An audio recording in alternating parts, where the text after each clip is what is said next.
একটা পুলিশের একটা মরাল যে অবস্থার সেটা নাই, দুর্বলতা। 15 বছর 17 বছরের একটা প্র্যাকটিস তাদের একদিকে, তার বিপরীতে বর্তমান যে পুলিশ তাদেরকে পুলিশিং করতে হচ্ছে। এটা not a matter of joke.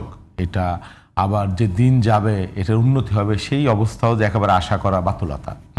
এর মধ্য দিয়েই সেই জন্য আমরা বলেছিলাম যে আসলে একটা ইলেক্টেড গভর্নমেন্ট এবং তার পিছনে একটা রাজনৈতিক শক্তি যদি না থাকে তাহলে পরিস্থিতির উন্নতি হওয়া খুবই দুরূহ।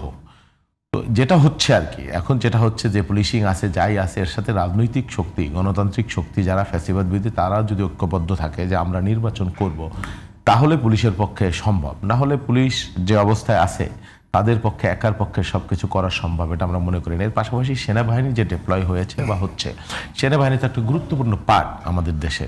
আমরা দেশপ্রেমিক সেনাবাহিনী বলি, তারা যদি ভূমিকা পালন করে, বিজিবি যদি ভূমিকা পালন করে, র্যাব যদি, অন্যান্য সংস্থা যারা আছে তারা যদি ভূমিকা পালন করে, তাহলে নির্বাচন করে আসা ভালোভাবে সম্ভব আমি মনে করি। সেনাবাহিনীর এই অংশগ্রহণ বা নির্বাচনে তাদের দায়িত্ব পালন এটা একটা গুরুত্বপূর্ণ অংশ বলে আমরা মনে করছি। এবং সেনাবাহিনী যদি সত্যি সত্যি মাঠে থাকে এবং ভূমিকা পালন করে তাহলে পুলিশের কাজটা অনেক সহজ হয়ে যাবে। এটাই এই বিষয়। জামাতে ইসলামের আমির ডাক্তার শফিকুর রহমান উনি বলছেন যে আশঙ্কা করা হচ্ছে আগামী নির্বাচনে কেউ গাছে কাঁঠাল রেখে গোঁফে তেল দিচ্ছেন, মাসেল আর মানিব্যাগের মাধ্যমে অন্যের ভোট হাইজ্যাক করবেন। তাদের প্রতি আমাদের স্পষ্ট বার্তা, আমরা যুবক হয়ে বিস্ফোরিত হব ইনশাল্লাহ। মানে এই যে মাসেল এবং মানিব্যাগ আগেও যেটির ব্যবহার হয়েছে, মানে আপনি আসলে কাকে ইঙ্গিত করেছেন উনি জানি না, উনি তো পরিষ্কার করে বলেননি। আর উনি হতেই পারেন যুবক, তরুণ, তারুণ্য।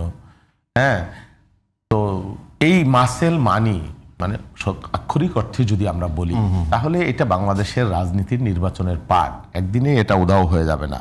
বাংলাদেশের রাজনীতিতে প্র্যাকটিস আছে মাসেল মানি।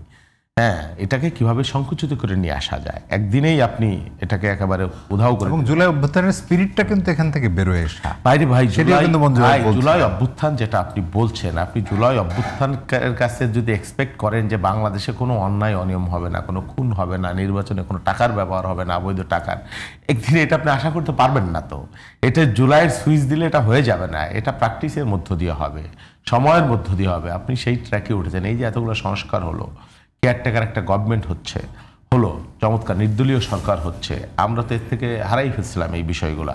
সরকারের অনেকগুলা আপনার ইলেকশন কমিশনের যে সংস্কার পদ্ধতি, দুদক প্রতিষ্ঠান, পুলিশ নিয়েও কথা হচ্ছে সংস্কার, এই সামগ্রিক বিষয় এটা আপনি শুরু করেছেন।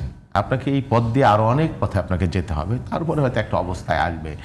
তবে রাষ্ট্র এবং সরকার এবং কমিশন মনে করলে তারা অনেক কিছুই করতে পারে, সব করতে পারে না, কিন্তু অনেক কিছুই তারা পারে। যে বিগত নির্বাচন সেই নির্বাচনের মতো নির্বাচন হবে না। আমাদের দেশে 91 নির্বাচনের উদাহরণ আছে, আমাদের দেশে 96 নির্বাচনের উদাহরণ আছে, 2001 সালের নির্বাচনের অভিজ্ঞতা আছে। এই নির্বাচনে হয়তো মাসেল বা মানির কম বেশি ব্যবহার তো হয়নি, কিন্তু নির্বাচনটা তো গ্রহণযোগ্য হয়েছে।